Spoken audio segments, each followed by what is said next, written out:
on the Russian economy. Obviously, the bite of these sanctions has not taken place yet, so this is largely in anticipation. So let me just go through a couple of these points.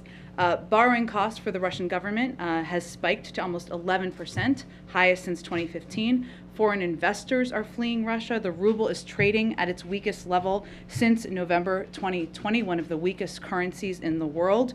In response to inflation risk, the Russian central bank has hiked rates 8 times in the past year to 9.5%. And Bloomberg reported, just going to cite Bloomberg there, that the fortunes of Russia's super rich have tumbled $32 billion this year, with the escalating conflict in Ukraine poised to make that wealth destruction much larger. So as I started off saying, this is before the bite even takes place, and this is just after the beginning. I mean, we've only had obviously a first tranche here, but this is a vicious feedback loop that will get more severe if Putin doesn't escalate. So as he's looking at the impact on his own economy, on his rich and wealthy oligarch friends, and on the people of Russia, these are the facts, regardless of what you're hearing from the Kremlin about the impact. Also, just wanted to note, because I know that we put out these sanctions when a lot was happening yesterday, just wanted to give you a little bit more detail of them. Obviously, you hopefully have seen the announcement and the statement from the president about Nord Stream 2.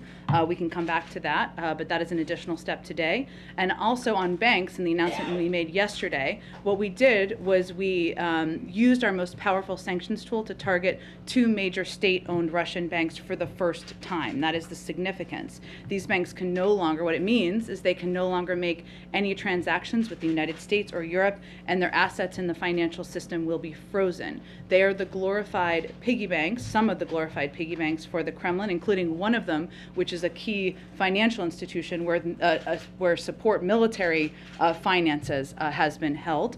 And this will have a significant impact on Russian leadership in the inner circle because they're state-owned, banks controlled by them. We also were clear yesterday, but again, there's a lot going on, so I just wanted to touch on this lightly, that no financial institution is safe. And the authority that was announced yesterday means that we can expand this to other financial institutions in Russia, and we have every capability and capacity to do that. Second, we made an announcement about sovereign debt. And essentially this means, I know there's been some commentary out there, some from Russia, of course, that they have a rainy day fund. A rainy day fund is limited. A rainy day fund means you can only tap into it until the rainy day fund is done. The ability to purchase sovereign debt means that you can gain access to additional funding. And what we are essentially doing is cutting off their ability to tap into that from the United States and Europe. Finally, on elites, what is significant about this, and somebody asked me this question about what's different. So some of the people who were sanctioned yesterday are repeat people that we have sanctioned in the past. But the additional step we took was that we sanctioned family members, because what we've seen in terms of tactics that they've used in the past is they have moved, they're very sophisticated, some of these oligarchs, no surprise, they've moved money around to children, to family members, so they could still have access to it. And we wanted to reduce the likelihood of that, so that is an additional step we took. So just wanted to cover that. One other note, today also marks 100 days since the president signed the bipartisan infrastructure law. Time flies. It's also day 400 of the administration. In the past 100 days, we've hit the ground running, rolling out nearly $100 billion worth of programs and funding to state and local governments. This funding will help rebuild crumbling roads and bridges, replace lead pipes, help provide high-speed internet to every family in America, and produce concrete results that change people's lives for the better. To continue this momentum, today the Department of Transportation announced nearly $450 million available to strengthen port infrastructure and supply chain resiliency, and obviously there is more to come. Chris, your first day in the AP seat, welcome to the front of the room. No pressure. So a few questions about Ukraine. First, talk about the impact of the economy on Russia. Ukraine is also feeling a lot of economic pain right now. What more is the White House prepared to do to shore up their economy, provide them with financial assistance? Well, we have provided them an extensive amount of financial assistance, including recently announcing $1 billion in loan guarantees, and that is something we are open to building upon, and we are going to continue to assess what the impact is on the Ukrainian economy, what is needed on the ground. That applies to both access to economic assistance as well as humanitarian assistance. So I don't have anything to announce today, but we will continue to be a large provider and supporter of financial and economic assistance to Ukraine. A new AP poll found that only 26% of Americans want the U.S. to play a major role in this crisis. Given that this could increase costs on Americans, gas prices, other economic ripples, has the White House done enough to prepare Americans for what the U.S. role could be and what impact it could be on their lives? Well, this is very important to the president personally. It's why he gave remarks, delivered the remarks he did last week, and why he has spoken several times to provide updates to the American people over the last couple of days. Two pieces I would note that I think are very important as Americans are tuning in and learning more about this potential conflict, this conflict that's underway, I guess I should say, between Russia and Ukraine. One, the president has no intention of sending U.S. military or U.S. troops to fight in Ukraine. It is hard to know, because I don't think it was in your poll, how people assess what major involvement means, but that has not changed in terms of the president's view and his approach. Second is he is going to do everything he can to reduce the impact on energy costs for the American people. And that means engaging closely with partners around the world. It means considering a range of options that are all on the table to reduce the impact on the oil markets. And that is what would impact energy costs. But the last thing I would say is that the president and the White House, we make national security decisions based on what's best for our country's national security, not on the latest polling. And if you step back, what hopefully the American people will see and have seen is that while Russia has sought to divide our allies and the American people, the president has sought to revitalize our partnerships and alliances and unite our country. He's standing up for our national security interests and bedrock democratic values against the aggression of a dictator threatening to further invade a sovereign country. That's why he's doing what he's doing. So we're less focused on the politics of Ukraine and more focused on preventing a war. The other question I had was yesterday, the administration said the goal of the sanctions is to prevent and deter a wider invasion of Ukraine. If Russia does attack, as U.S. officials are warning that they're imminently prepared to do, does that mean that strategy has failed? Well, I would say as we look at it, we're focused on accomplishing two things. One is implementing serious costs for the actions that have already been taken. So the actions in the Donbass, and we've taken steps beyond what we did in 2014, which obviously I just outlined at the beginning of the briefing. Second, yes, deterrence is part of our objective. If he goes further, we will go further. We have a range of tools at our disposal. I mentioned some of the potential financial steps we could take that could impact financial institutions. That is very significant and could have a very significant impact. But we have far more options beyond that, including export controls. And what export control steps would mean, Russia, as President Putin looks to the future of Russia, there is a lot of access to different industries, technologies that he needs and would rely on in order for the economy to grow and flourish in the future, whether it's AI, whether it's other technological sectors, biotech, semiconductors, a term we've used a lot in here, and what this would do would essentially cut off access to that. That would also be a significant step. So point is, we have more steps we can take, and we're going to continue to apply those if he escalates. Thanks, Jen. Given the possibility that an attack seems particularly high today, can you walk us through how the president is spending his day, how his security team is spending the day, if they're doing anything in these what could be these final hours before an attack, if that's the case? Well, I've seen the reporting on this, but let me be very clear. We have been saying for days that Russian military forces are in an attack position.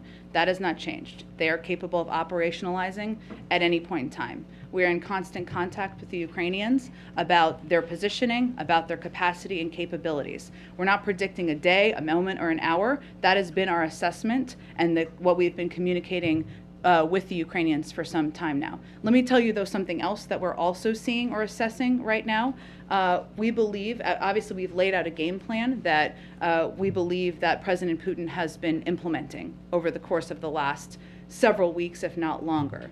It's clear, and what our assessment is that President Putin did not expect the United States to have the level of information that we have, did not expect us to put out this amount of information that we have put out, did not expect the global community to be as unified, including in how unified the global community was in putting out the sanctions yesterday. And what we're seeing now, our assessment is that he is improvising, adapting, and we're having to respond and adapt his own actions to as we are responding to him. So we don't have a new assessment. I will tell you that what the president is doing is what he has been doing for several days now, which is continuing to meet and engage with his national security team. Obviously, he had a PDB this morning, and he will receive regular updates from his team. He will continue to engage closely with partners and allies, something that he has been doing for several days now. But that is a continuation of what our engagement has been. Given that we could be looking at an imminent attack, is there anything this White House, this president believes he can do to stop it? Well, I think what's important to note here is we have been saying imminent for days now. And what I'm conveying to you is that we're also seeing adjustments by President Putin, or the need to adapt in response to what our actions and what our response has been. So what the president has been doing has been continuing to work with partners and allies to ensure we remain united, to leave the door open to diplomacy, but to make very clear to President Putin and to our partners around the world that there will be significant consequences beyond what we have done already should he invade further. Go ahead, Jen. Jen, what's the next trigger point for new sanctions? Obviously, yesterday's was the start of the invasion. Mm-hmm. What does Putin have to do next to see another wave? I'm not going to give you a detailed, if he does this, we will do that. I would only just reiterate what I said a little bit earlier, which is that we have the specific authority based on the announcement made yesterday to take additional steps as it relates to financial institutions in Russia. There's additional enormous financial institutions, the two largest banks, for example, which were not a part of the announcement we made yesterday. There's an additional steps we've expressed an openness to, including taking steps as it relates to export controls. So these are assessments we will continue to make internally, and we have a range of tools that we are prepared to, steps we are prepared to take should he further escalate. On Monday, when President Putin made clear that he was sending troops into those two breakaway regions, the White House initially said that does not constitute an invasion because Russia already has troops there. This is just more overt. The next day, President Biden came out and said, this is the start of an invasion. What happened overnight? What changed to lead to that change in rhetoric? Well, I talked about this a little bit yesterday, but what we looked at and what we assessed were a range of steps. I'm not obviously going to get into military assessments or movements today, just like I didn't yesterday, but we looked at a couple of steps, including President Putin taking steps as it relates to the Duma to ask for authority to take additional military action beyond that region. We looked at his recognition. We looked at the positioning of troops and military, and we looked at the range of steps over that period of time to assess and make that decision. I would also note that our Deputy National Security Advisor was on TV conveying that morning as well.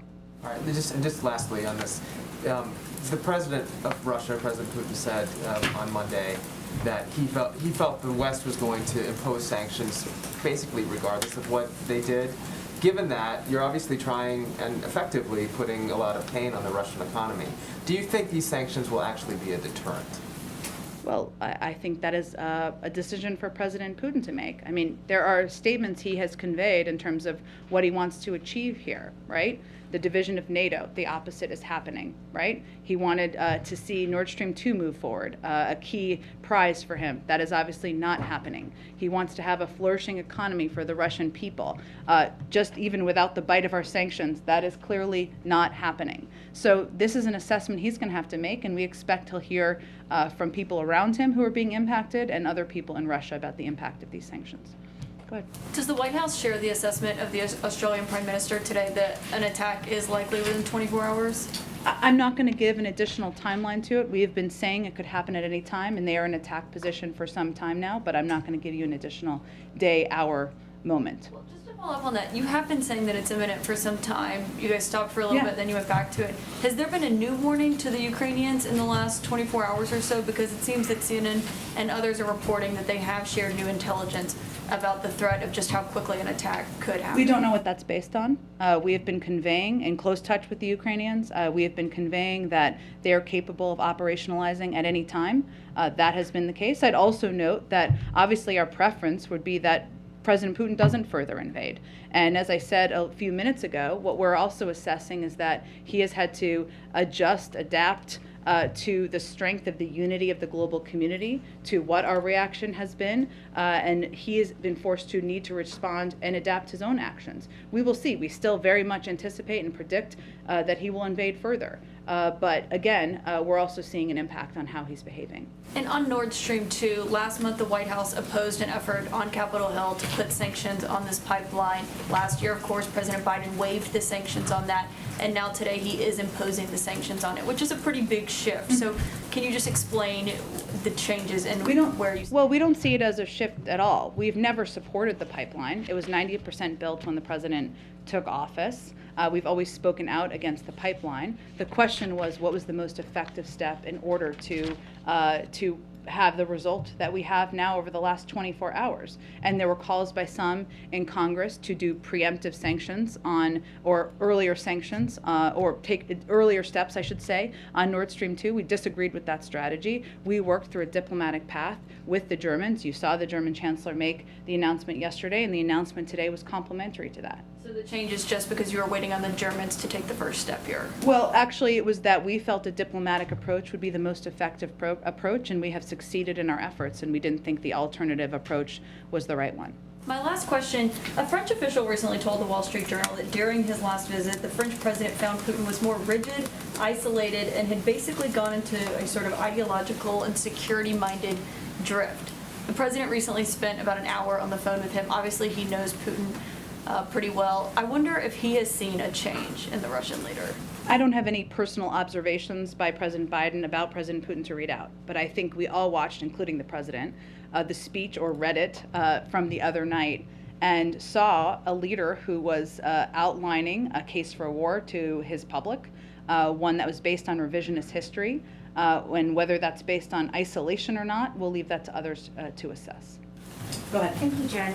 So you've said many times today that there is not a new assessment, but yesterday the president clearly chose his words carefully when he said the world was watching the start of an invasion, which is very different from the U.S. warning today that a full-scale Russian invasion is imminent. So are you saying that nothing has changed between when we heard from the president yesterday and today? I'm saying we have been saying for days that there has been that they are prepared to launch a full-scale invasion. We saw the beginning of that yesterday.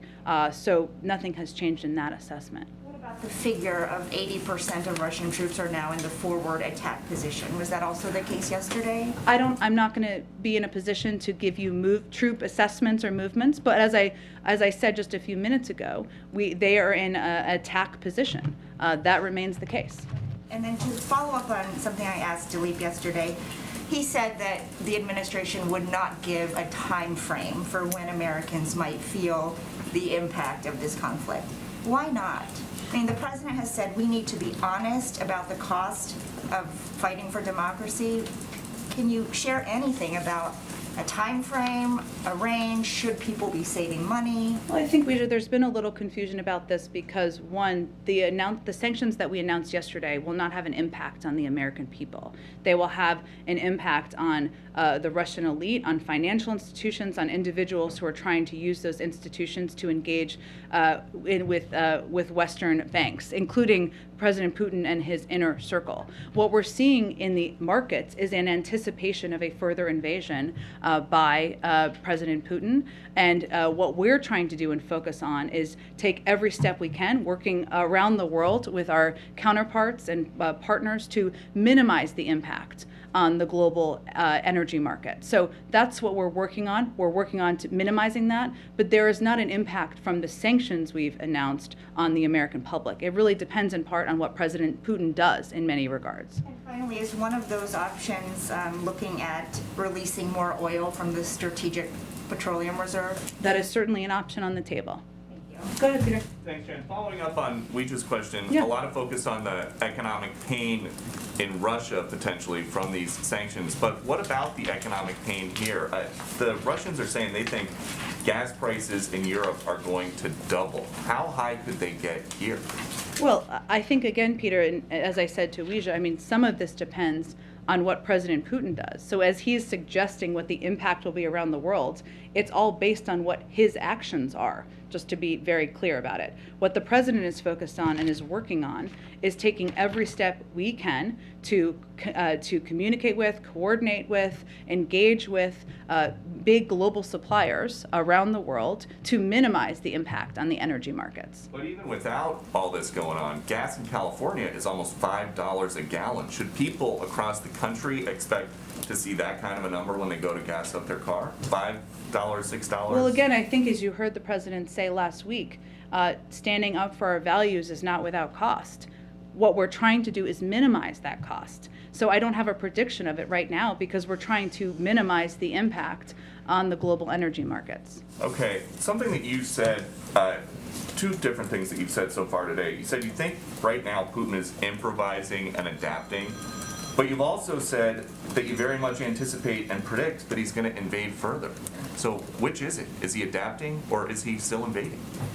Think big here, Peter. He can still be preparing to invade, which we've said, and that continues to be the case, while making adaptations on when, if, how, to what his strategy is. That's what we're seeing. Both are true. But so if that's what you're seeing, you announced sanctions yesterday. Yep. Did any Russian military units turn around and head back towards Russia? Again, I'm not going to get into assessments from here of movements of any military, but also what we're trying to do is prevent a war, prevent devastation on the Ukrainian people. And we're already seeing the impact on the economy in Russia. We're going to continue to make clear that there are much, that is, if he continues to escalate, we will as well. And as we wait to see if or how Russia might retaliate against the U.S., the FBI is reportedly warning businesses about cybersecurity risks. So why did you say there is no current threat as it relates to cyber here? There is no current threat as it relates to cyber here. The FBI and all of the agencies in the government always provide regular updates on what businesses and entities should do to prepare for the potential for. There is still no immediate specific threat. But on Friday, the Deputy National Security Advisor for Cyber came in here to say we don't have the level of cyber resilience that we wish.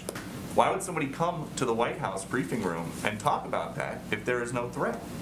Because we anticipate that there could be continuing threats in the future, and what we need private sector companies to do is harden their cybersecurity capabilities now. Now is the time to do it. Okay, and then finally, the State Department spokesman today said you guys are doing everything you reasonably can to prevent human rights abuses, atrocities, and potential war crimes in Ukraine. How can you say that if all that you're announcing is financial punishment? That isn't all we're announcing. We have provided a range of assistance to Ukraine, humanitarian assistance, security assistance, the most of any year in history. We will continue to build on all of this assistance. We are plussing up support for our partners and allies in the region to ensure they know we have their backs, and we are abiding by our NATO obligations. And we continue to also provide, I think what he was referring to, is a range of public information as well to make clear what the intentions are of the Russians, to call them out for the type of actions we could see them taking in the future. Go ahead. Jen, if I can ask you about Nord Stream 2 Sure. for a little better understanding of this Yeah. right now. Can you say, we've seen the sanctions, can you say declaratively that this pipeline will never be operational? This is effectively dead? Well, we not only did the Chancellor of Germany announce it's not moving forward, we also announced additional sanctions today, and it is not moving forward right now, no. So would you say, but just for clarity, you say it's not moving forward right now, but there has been some concern among some critics that though he did announce a suspension, that at a later date that Chancellor Scholz could say, yes, we are going to begin the process again. So when you say right now, that means right now, that doesn't mean for perpetuity? It's currently dead at the bottom of the sea, Peter. I'm not going to get it ahead of where we are in the process. It is not happening. It's not moving forward. It hasn't been operational for some time. So that is where it stands, and this is all the result of diplomatic engagement and leadership by the President and his engagement with Chancellor Scholz. Let me ask you about some other security issues as best you're able to detail. Yeah. There's some things you can't discuss. So without detailing specifics that you can't discuss, what role is the U.S. playing in securing President Zelensky's safety? And does the U.S. bear some responsibility in making sure that he is safe? I'm not going to detail our conversations or engagements about security with the president of Ukraine, who remains in Kyiv and is continuing to lead the country. Do we bear some responsibility, though, for making sure, without detailing what you're doing, do we bear some responsibility for making sure that he is safe? We are going to continue to engage with him privately. I'm not going to detail or speak to it further from here. Just a last quick question. Sure. Is there any circumstance, obviously we're focusing so much on Ukraine as evidenced by these questions, is there any circumstance in which the president would hold his announcement of his Supreme Court pick after February? No, Declaratively, it'll happen before that. Has he made a Yes. decision yet? I don't have any updates on that. Go ahead. So this has been asked a few different times, but just Yeah. to clarify, you and other officials have said that the purpose of withholding additional and harsher sanctions is so that they have a deterrent effect. Yeah. But at the same time, you're saying that a broader invasion is likely. So how are both of those true, if the idea is that they would have a deterrent effect? Well, we're trying to prevent that from happening, and we are making very clear how impactful and serious what we're considering in terms of additional sanctions could be. And is inflation playing a role at all in deciding, what gets sanctioned, how you're thinking about the sanctions package? Inflation in the United States, I assume you're referring to? Inflation. Look, I think we look at a range of factors, and I'll use the energy markets as an example, because I know that was a question that was asked yesterday. It's a good one. As we look at what sectors we're going to sanction, one of the factors we look at is what can have the biggest impact, of course, on Russian leadership, people around President Putin, on the Russian economy. What we're trying to minimize is what impact there's going to be on the United States and global markets in a lot of ways. And if you look at energy, the energy sector as an example, sanctioning them further could also mean that President Putin and people around him get richer. So we look at a range of factors, and certainly the impact on the global economy is a factor as we consider options. Go ahead. If Russia does launch a full-scale invasion of Ukraine, should we expect to hear from the president as we have in the last few days? I would expect you would, yes. He would address the nation in some televised fashion. I would expect you would hear from the president as you have. And then can you explain a little bit more for people who are trying to follow this continuing situation with Russia and Ukraine, why would the U.S. not directly sanction Putin at this time? It remains an option on the table. What I would say to people who are trying to understand why is that sanctions are designed to, we've always designed them to increase, be escalatory. That would be an escalatory step, as would be sanctioning the largest banks, the very largest banks, and additional components of the financial sector, as would taking export control steps be. So there's a range of escalatory steps we have as options. Go ahead. You mentioned the sanctions on oligarchs at the top, and the president was a little unclear in his wording yesterday. He said that sanctions on Russian elites wouldn't start until today. That was crossed out in the transcript to yesterday. The reason I'm asking is, as part of this sort of first tranche of sanctions, are we going to see more elites sanctioned, or would that only happen if Russia takes additional escalatory steps? I can check if there are additional ones. I'm not tracking additional ones that we're holding for a rollout. I will note on your first part of your question that for the elite individuals, if they were to have used their bank card, I guess, to make a financial transaction, it wouldn't have been working yesterday. There was a cyber attack on Ukrainian government websites today. I know the NSC has already said that it was sort of similar to the one that we saw on Ukrainian banks earlier and would be in keeping with what you expect from Russia, but I'm wondering if at this point you've made a definitive determination that Russia was responsible, and if so, if you have any sort of retaliation or response to we have not attributed today's activity yet. That would be very fast, even fast for us, as fast as last week was. We do consider it, as I think some of my NSC colleagues said, to be consistent with the type of activity Russia would carry out in a bid to destabilize Ukraine. It's consistent with what we saw last week, where we attributed similar incidents to the Russian government, and we, of course, consider these further incidents to be consistent with the type of activity we've seen Russia take over the course of time. We are in conversation with Ukraine regarding the cyber-related needs, including as recently as today, and we're going to move with urgency to assess the nature and extent of this, what steps need to be taken, and therefore our response. And then the president's got a virtual meeting with the G7 tomorrow morning. Obviously, I think the topic's going to be Ukraine, but I was wondering if you could put any meat on the bone in terms of what the president's trying to, what his objective is in that meeting and what he's looking to accomplish. Well, one of the steps the president has been focused on is ensuring that we are coordinated with key allies and partners around the world, and certainly the G7 is an important entity to remain very closely engaged with. The G7 is 50% of the world's economy and joined us, all of them, in this first tranche of sanctions announced yesterday. The president is a believer that this level of coordination happens by accident. It happens through a lot of work and in close engagement. We're obviously at a pivotal point in this process, and so he felt tomorrow was the time to discuss with them what we're seeing, what it looks like, what's next, and engage in this format. But, so a couple questions. On this first tranche of sanctions, have what's going to be announced in that first batch been announced, or will we see more things today?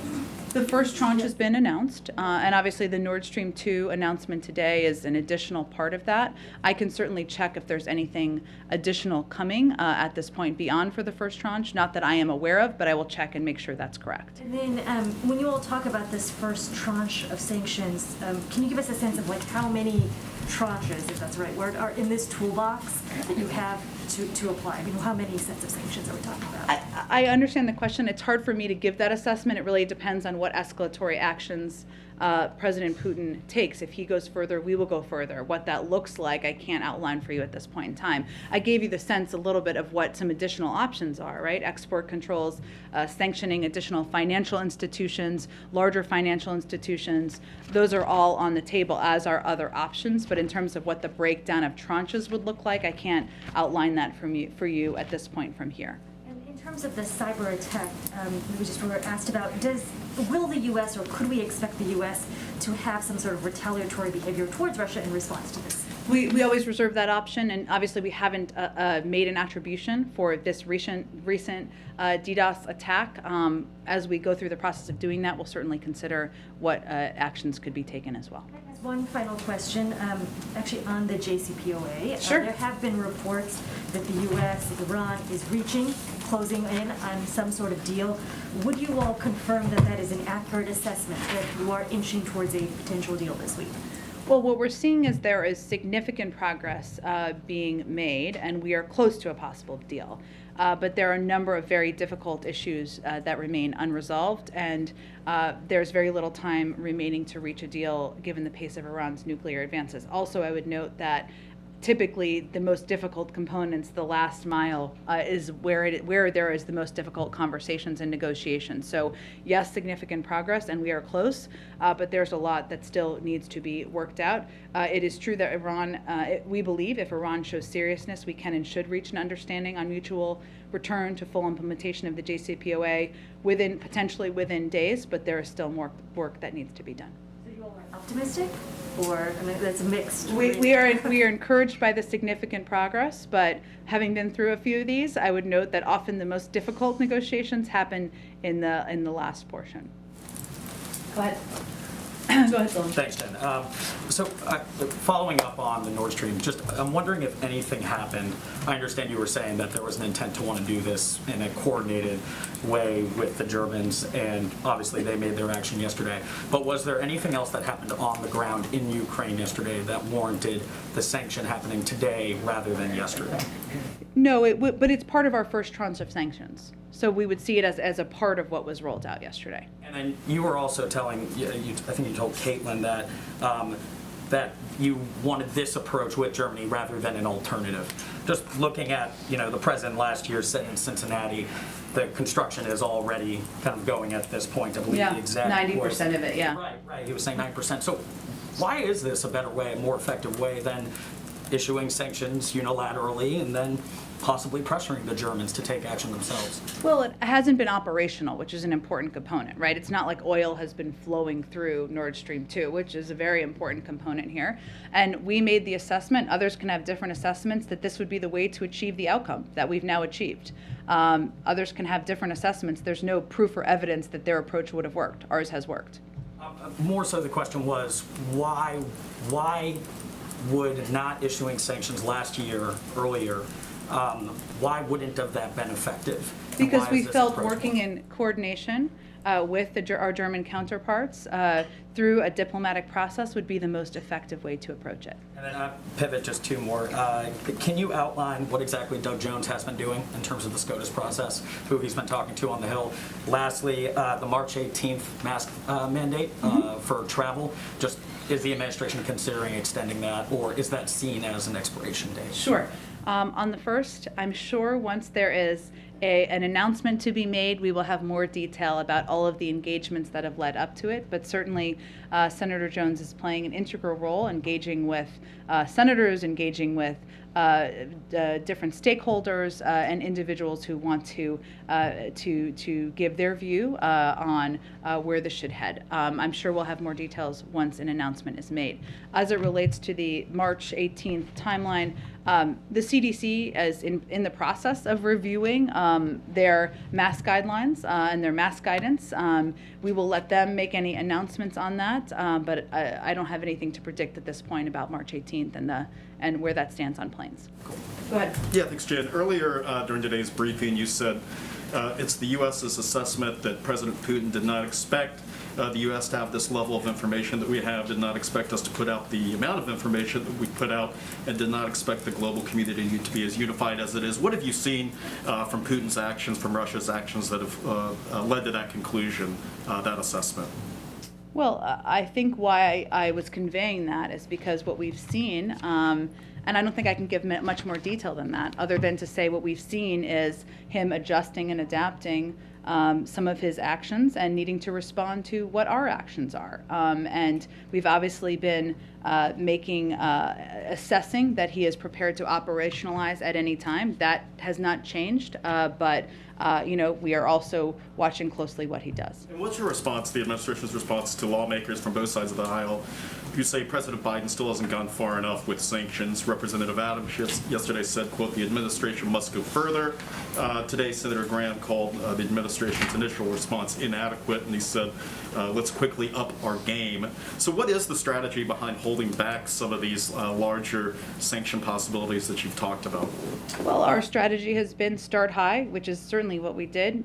We did not sanction a major bank or financial institution back in 2014. This is a farther step than that. As I noted a little bit earlier, we also sanctioned not just oligarchs, but also family members around them to cut off their ability to preserve their funding and financing. And our approach and our strategy has been to preserve a range of sanctions and options that we can also escalate to should we need to. Obviously, our preference is that President Putin de-escalates. But if Russia does invade further, as it, there are indications that could, does that mean that those sanctions imposed yesterday, imposed today, were a failure? Well, again, part of them were costs. Part of them is an effort to prevent a war. We're doing that not alone, but in coordination with our partners and allies around the world. That is the way to do it. That is the strong way to do it. That is the effective way to do it.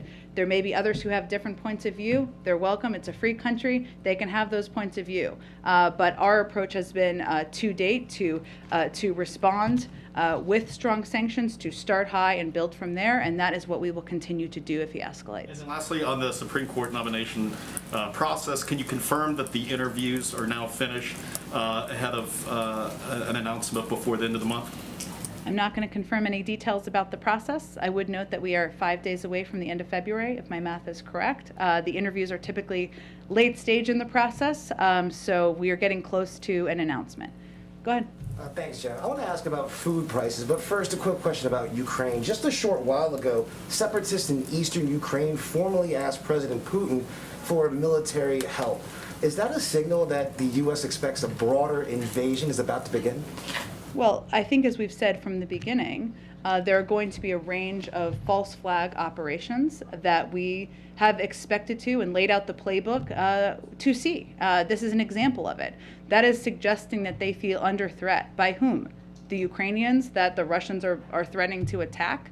So we'll continue to call out what we see as false flag operations or efforts to spread disinformation about what the actual status is on the ground. And Americans, they just experienced their most expensive Thanksgiving. This conflict will likely drive up food prices, grocery prices.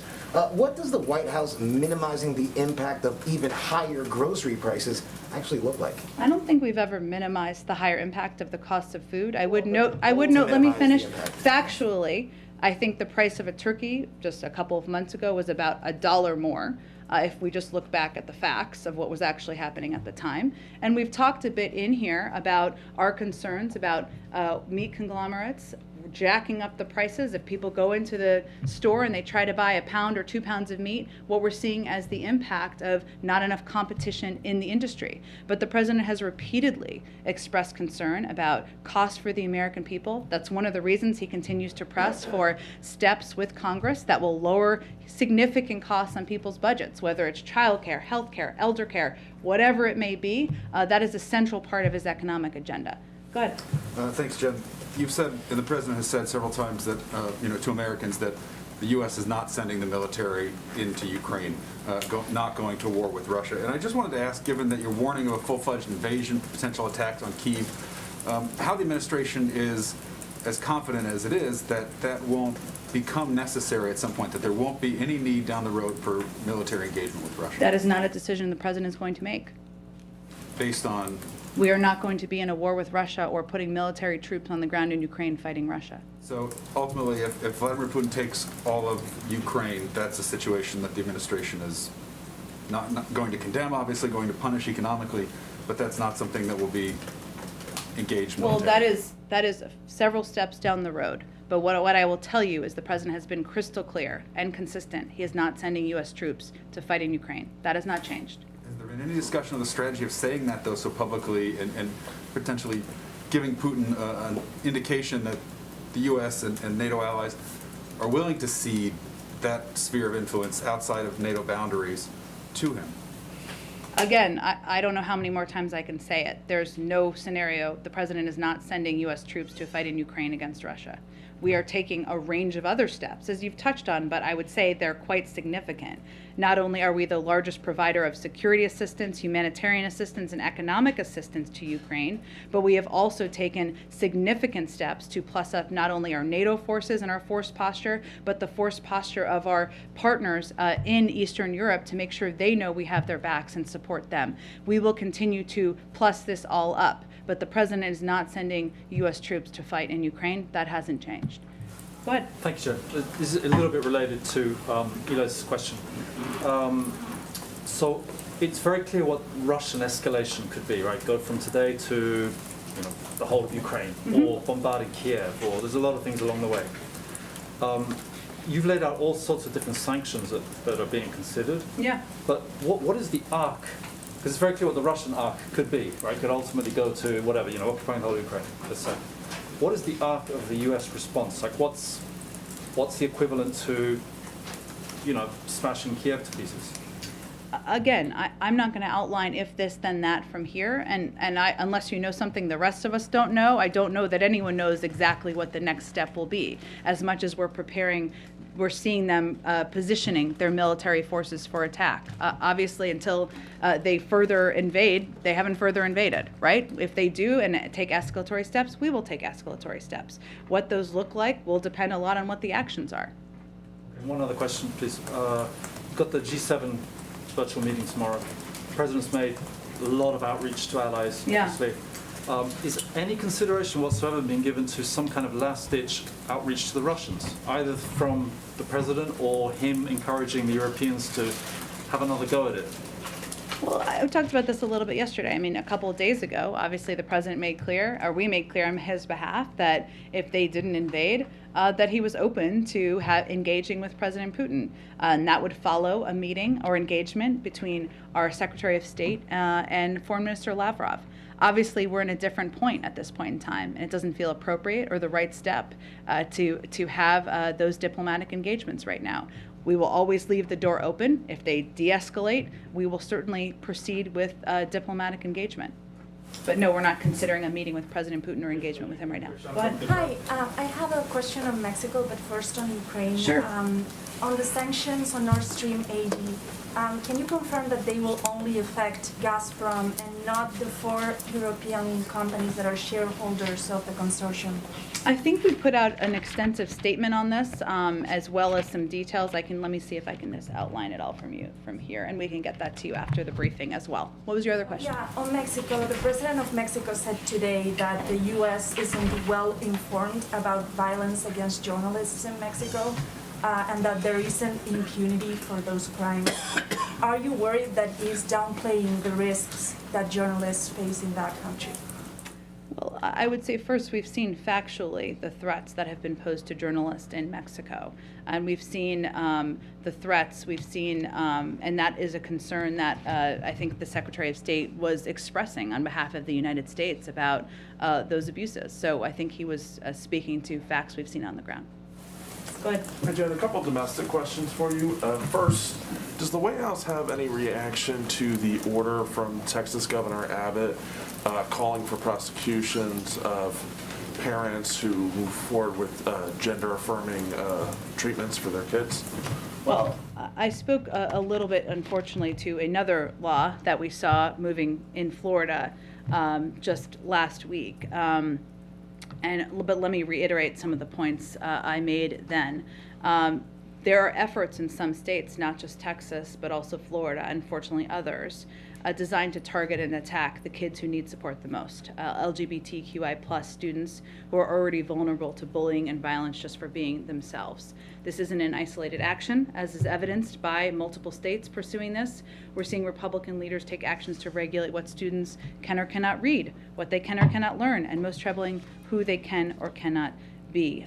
You've heard the president. He also, I think, put out a tweet or a statement to the Florida law, and I would say we have the same concerns about these type of actions we're seeing in Texas. And then in Florida, Governor DeSantis' administration is moving forward with the rule targeting shelters that house unaccompanied minors.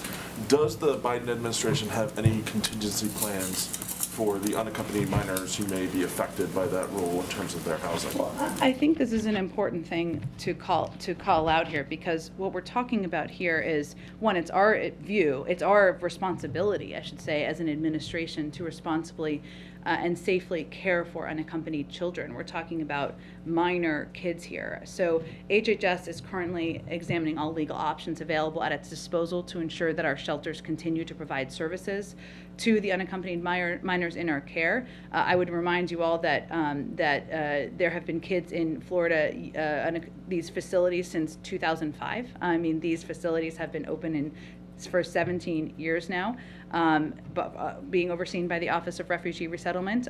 So we're obviously looking at legal options here, but I also would say this is, really flies in the face of what should be a moral view of anyone, that caring for the safe care for unaccompanied children should be a part of what we all want to be active participants in. Go ahead. Thanks, Jen.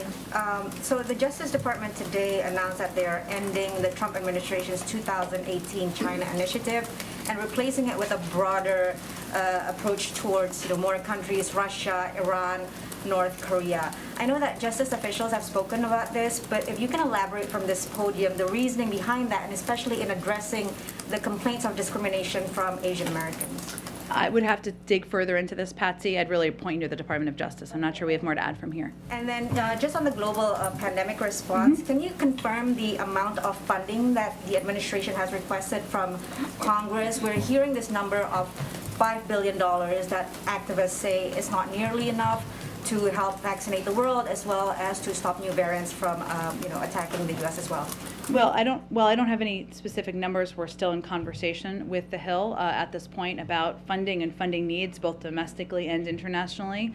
We want to continue to be the provider of not just vaccines, but vaccine know-how and assistance to the global community. We don't believe that the pandemic sees borders, and we know that in order to continue to get it under control, we need to be the leader in the world on this effort. But numbers are still being discussed with the Hill, so I don't have any more specifics, unfortunately. Really quickly on Ukraine, are you at this point urging Americans to leave Russia? I know that I think 2 days ago the embassy in Moscow is issuing an advisory saying for Americans to have evacuation plans that do not rely on government assistance.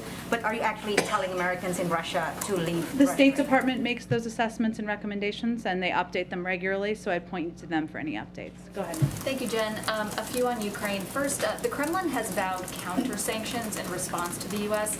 We've not seen what those will look like, but it sounds like the U.S. has quite a bit of intelligence, so I'm wondering if you have any view on what the nature of those counter-sanctions could be, what impact they could have on consumers, and how the administration could offset that. Well, we've seen those threats or those reports, but I don't have anything to provide or assess from here.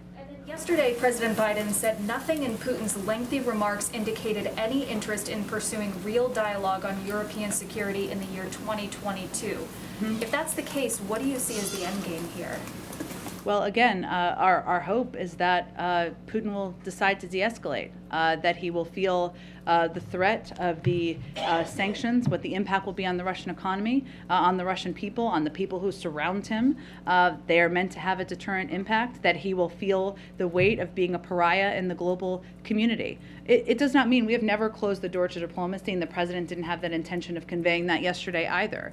And certainly, if it is an appropriate time, he will engage with President Putin again, but now is not the appropriate time where he's continuing to invade a sovereign country. And finally, the administration is working on putting its budget together. How much humanitarian assistance for Ukraine is the administration prepared to support? It's a good question. What we're going to, and it's hard for me to give you a number right now because we're going to continue to assess the needs on the ground, and we certainly are prepared for the potential for there to be major continued humanitarian needs on the ground. Obviously, those have existed since back to 2014, but we want to continue to be the largest provider of humanitarian assistance. This is something we will continue to discuss with colleagues in Congress as well. Thanks, Jen. All right. Okay, thanks everyone. We'll do this again tomorrow. Yes, ma'am. Going back to what Peter asked. Sure. This small window, and in the midst of this window, you have a lot going on with foreign policy. We do. It means you guys have a lot going on too, all of us. Yes, right. How about that? With that said, how is the president feeling in the midst of all this as it relates to this impending nomination, this historic nomination that he's getting ready to make? Tell me more about what you mean. How is he feeling? How's he feeling? I mean, he's got all of this going on with Ukraine and Russia, and then he's got this historic nomination of the first black woman to potentially sit on the U.S. Supreme Court. Yeah. It's history being made in the midst of looking at sanctions and other things that are happening overseas. How is he feeling about this piece over here? Yes, I mean, I think the president is looking forward to announcing a historic, eminently qualified black woman to serve on the Supreme Court. He feels there's tremendous honor in that. He takes the role that every president has in selecting and nominating someone to the Supreme Court very seriously. That's why he has been spending time not just studying bios, but also reviewing cases and engaging very closely with an internal team on this process. But he is very much looking forward to making this announcement and getting this individual confirmed. How many nominees has he met with thus far? I'm not going to get into further detail on that. I expect once he makes an announcement, we'll have more details to share. And lastly, the administration has been fervent, I can't even get the word out, saying that that you all will fight against anyone who tries to mar or ruin the reputation of any of these nominees. Yeah. What are you willing to do in this fight to keep their reputations that they walked into this process with? That's a good question, April. I think what we mean by that is there are a range of eminently qualified black women whose names have been out there as potential nominees. All of these women would make tremendous additions to the Supreme Court. And we have also seen efforts to mar their reputations. And what we mean by that is we are going to fight back even before, obviously, the president has made a decision or made an announcement against efforts to tar any of their reputations. That means defending them publicly, standing up for them, providing information to debunk any information that's being put out about them that's inaccurate. And hopefully they all feel that we have delivered on that promise. But that has been important to the president from the beginning. Thank you. Thank you, everyone. See you tomorrow or whenever.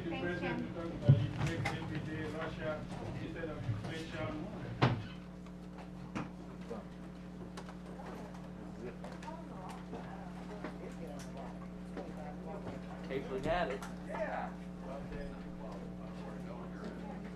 He had it. He had by 20 seconds, and that other one had slipped in. What did you say? What was the time? 4:25. He picked the under.